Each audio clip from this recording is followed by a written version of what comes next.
मंच पर उपस्थित सभी सम्मानित पदाधिकारीगण जो किसी न किसी संगठन में बहुत लंबा अनुभव आपको इस संघ का अध्यक्ष होने के नाते में हृदय से आभार। सिद्धार्थनगर वो टीम है हमारी जो इस ट्रेड यूनियन के निर्माण में सबसे बड़ा योगदान है। तो यहाँ अगर हम लोग ना आते तो हम अपने साथ रहेंगे, यहाँ तो हमको आना ही आना, क्योंकि ट्रेड यूनियन का जो निर्माण शुरू किया हम लोगों ने तो उसमें ढेर सारी परिस्थितियाँ हैं। आप सभी लोग जानते होंगे सदस्यों की संख्या, लेकिन 100% सदस्य अगर किसी जिले से शामिल हुए हैं तो सिर्फ सिद्धार्थ है। तो यहाँ मुझे बताने की जरूरत ही नहीं है इस संघ क्या होता है। अपने आप लोगों ने प्रूव किया हुआ है। आप सभी को कहे कैसे यूनियन जिंदाबाद,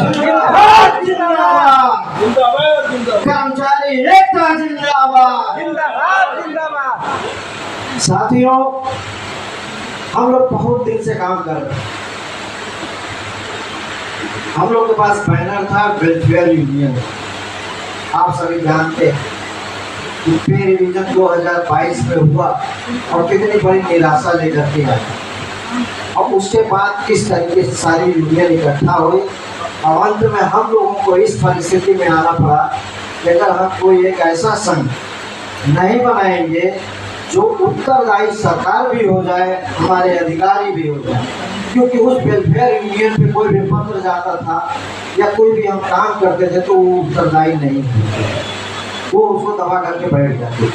लेकिन आप सब देख रहे हैं 1 महीने में 65 पत्रों का उत्तर कैसे आया। प्रधानमंत्री के यहाँ गया, तुरंत उन्होंने 1 हफ्ते में लेटर का जवाब दे दिया कि हम आपके यहाँ आयुष्मान योजना को लागू करेंगे। उन्होंने इसको संज्ञान में दे दिया।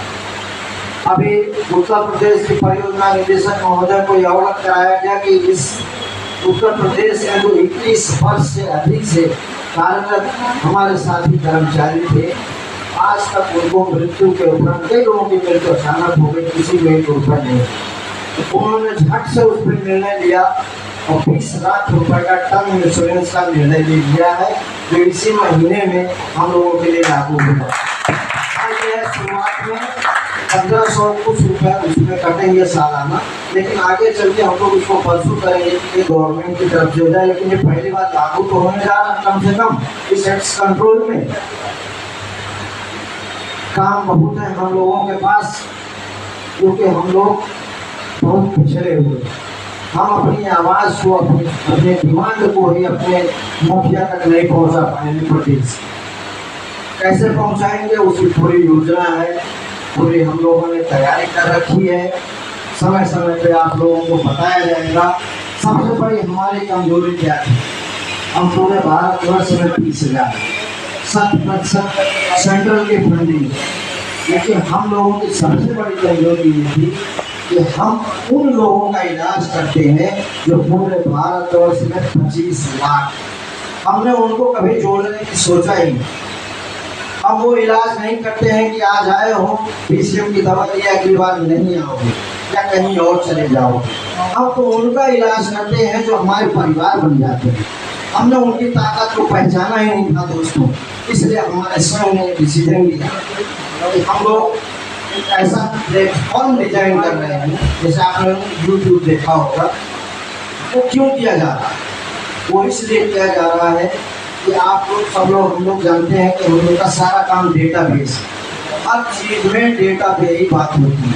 वो डेटा तैयार करने वाले हम ही लोग हैं, उसको प्रस्तुत करके अपने पीठ थपथपाने वाले उत्तर प्रदेश के अधिकारी और भारत सरकार के अधिकारी हैं। लेकिन हमारे पास जो डेटा था हम उसको नहीं पहचान पाए। वो 25 लाख की संख्या है। बिहार में और दिल्ली में 2 जगह 1500 रुपये महीने उन मरीजों को पेंशन दिया। दिल्ली में 2500 रुपये। एक लेटर लिखा भारत सरकार को और सारे मुख्यमंत्रियों को कि इनकी पेंशन 5,000 रुपये क्यों हो जाए। जब वो हमारे साथ जुड़ेंगे तो हमारे आंदोलन का हिस्सा बनेंगे, हमारे आंदोलन का हिस्सा बनेंगे तो हम उनकी भी डिमांड करेंगे और साथ में अपनी भी डिमांड करें। ये हमारी रणनीति होगी। मैं योगेश जी चले गए, मैं उनसे डिमांड करूंगा और एक निवेदन करूंगा आ जाए तो उनके सामने ही बात किया जाए, क्योंकि एक वक्त हमने बनाया था कि आपको देखा कि उत्तर प्रदेश में मध्य प्रदेश की तर्ज पे संविदा कर्मचारियों की एक महापंचायत हो।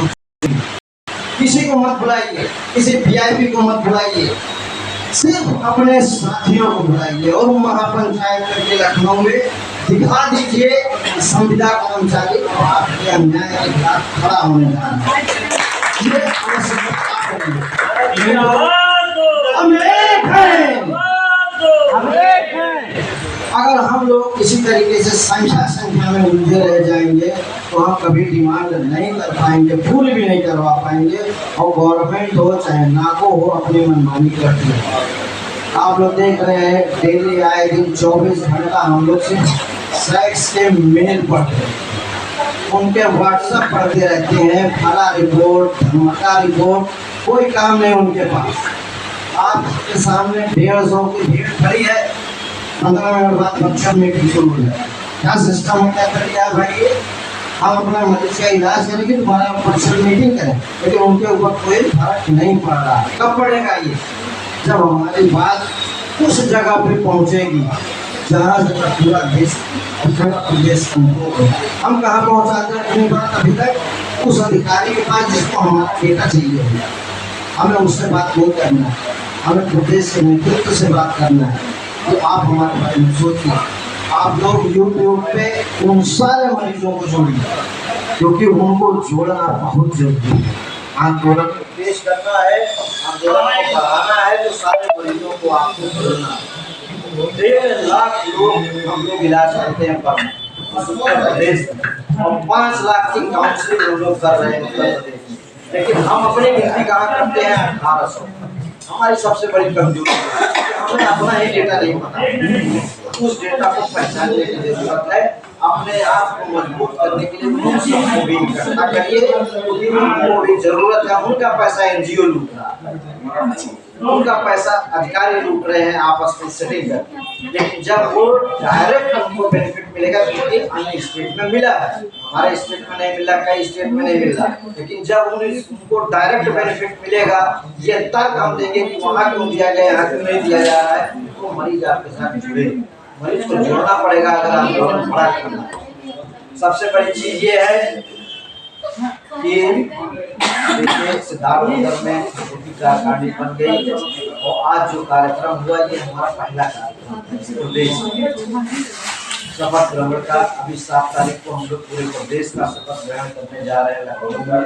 उसमें कई गणमान्य लोगों को बुलाया गया है, संगठनों को भी आमंत्रित किया गया है, और हमारी सबसे बड़ी डिमांड यही है कि एक तो हम लोग पहले DNHID को जोड़ें, अपने साथी इन लोग के जुड़ते चले जा रहे हैं। 55 जिलों में हम लोगों ने कारखाने गठित कर दिया है, 20 और बचे हैं, वो भी जल्दी हो जाएंगे।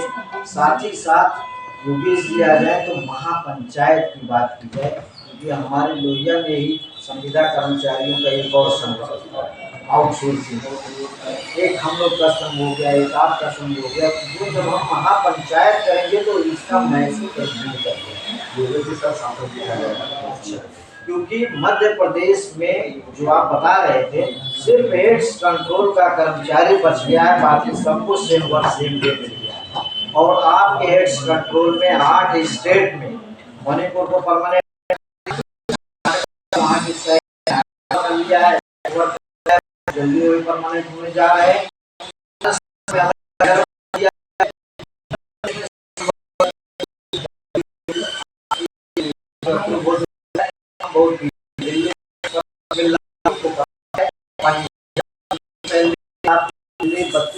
तो उनकी 45 क्यों उन्होंने मेहनत किया। हम लोग यहाँ तो हम लोग शुरू कर रहे हैं, तो अब हम लोग को बैठना नहीं है, पूरी योजना